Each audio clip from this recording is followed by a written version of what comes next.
That's cool. So let's get into try to pattern these bucks, right? Yeah. What kind of tools, equipment do you think we might need to pattern these bucks, or Well, to pattern deer in general? I think the one tool that we used up there at the camp was making a map on the wall. Oh, that's right. Right? We made Yeah. a diagram. If you look back in some videos, you can see it in the background.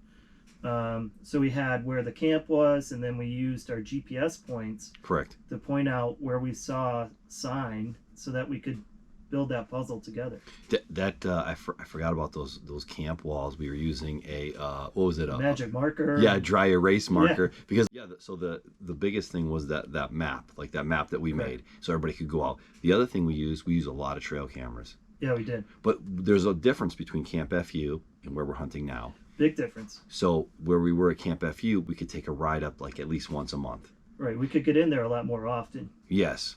Whereas if you're doing a destination hunt, you're going to have like a week, maybe 2 weeks, depending on how long you want to go for this camp. That's right. You're going to have to figure it out. A couple days to find sign. Right. And then to be able to leverage that sign. Right, but the good thing about finding that sign is it's very easy.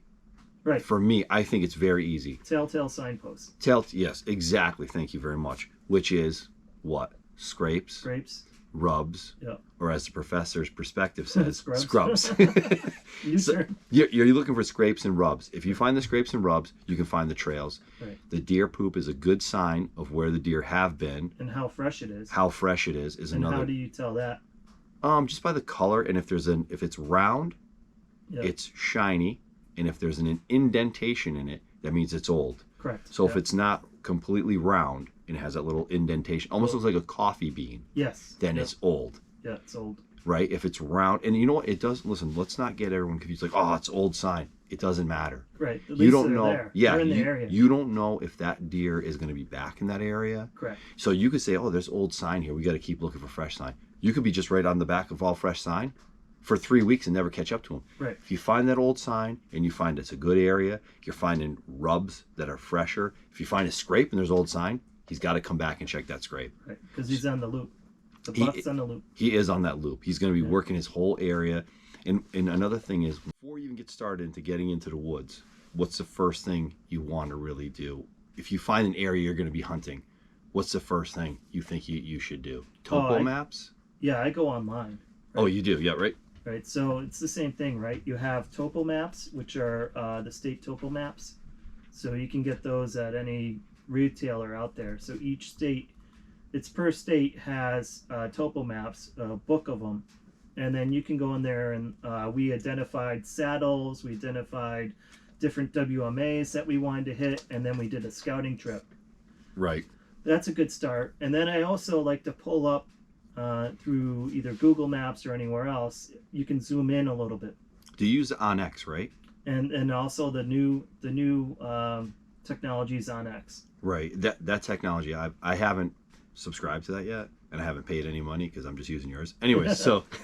But I paid. I think it's worth it. It definitely is. When you brought it up on your laptop that last time that we went out, I was shocked. Yeah. At how much and how awesome that was. Yeah, it's really cool because not only does it, I think the big, if you want to find new hunting areas, the great thing it has the landowners' names, so you can then do some back research of contacting them to get the proper permission to hunt on, especially in New Hampshire. Yeah, the thing that you have to really be aware of is be prepared to be nice. Correct. If you come across someone walking, which we did a couple times this year, right, be prepared. So when you're doing your scouting or you're trying to pattern your bucks, be nice. Right. That's the key. And not just nice to the deer, but nice to the people that you run into. Because when you're out there, if there's an area you can go to, you can access it, it's within a certain driving distance. Just if you're there and there's people using the woods the same as you, just be nice. You don't know if that could open up to more hunting opportunities. That's correct. Right? You could run into someone's nice that say, hey, I like what you're doing.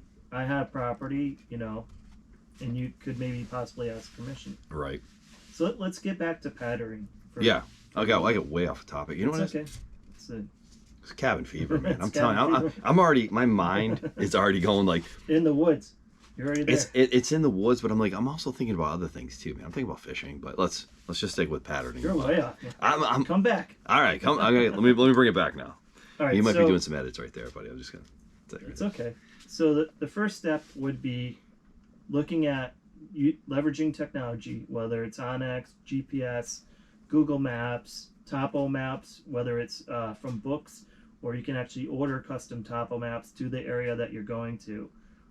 And then you're doing pre-research before you set foot on property.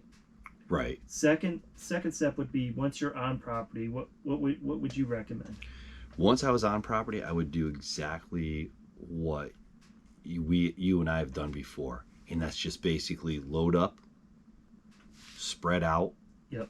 walkie-talkie. So you're using technology again, okay? Yep. Using a walkie-talkie, and you're just basically looking for the three signs: scrapes, rubs, fresh poop. Yep. That's basically what you're looking for. If you find a scrape and a rub, you're in the hot zone. You're good. But do not get discouraged, okay? If you don't find anything, that's fine. Right. That's fine. Just keep moving on. You now look at your topo map and say, hey man, I thought this area would be hot. Right. There's nothing in there. That doesn't mean they're not using that area. Right. But you just have to be like, all right, we're gonna just set that aside, work something else. Right. You don't want to focus all on like, and I think I've done this before way too many times. I focus on one area, just keep hitting it. Right. And I think once you hit it too hard and you just spread you know what I mean? Yeah. I think you get all in there, and then it blows up the area a little bit. It does. And I think if you have access to it and you can use it, I would suggest if you think this area is decent and you can drop a camera there while you leave, where you think there might be some trails, Yep. drop a camera. Great idea. Yeah. And then come back later. And just make sure you have the right permission for the cameras. That's the other key. Yeah, they're starting to do that, right? Well, where we hunt now, you need actual written permission. Correct. But, I mean, it makes sense, though. You know, you don't want some random guys up there putting cameras out, watching people walk by. You know? However that happens, yeah. If you had to start all over again, now I'm talking like, here's this place we hunt, right? They said, hey, by the way, that area is shut down. Mm-hmm. You can hunt this other area. So brand new piece. Brand new piece. Yep. Where would you start? I think going back to, I love the laptop. So I'm on the satellite.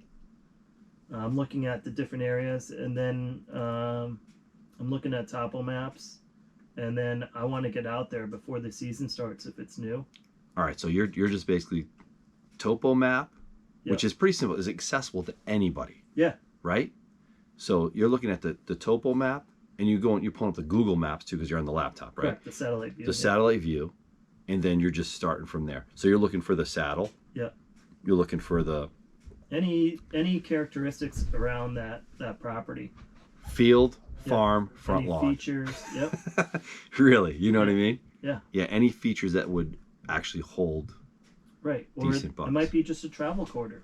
Yeah. It might be just a slight ravine, or it might be, a midway point between one saddle and another, or it could be, you might find some beds in there.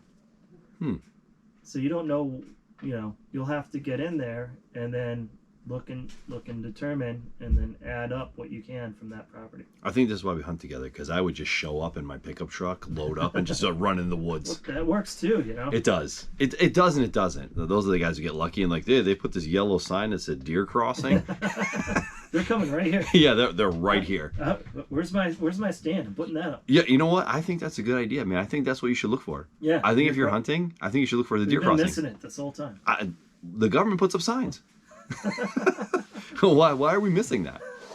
You know what I mean? Why aren't they here? Yeah, they know where to cross. What time? You know what I'm going to do? I'm going to go in the woods. I'm going to put a deer crossing sign, and they'll probably know to cross right here, and it'll be right by where I'm sitting. Genius. We Genius. just solved it.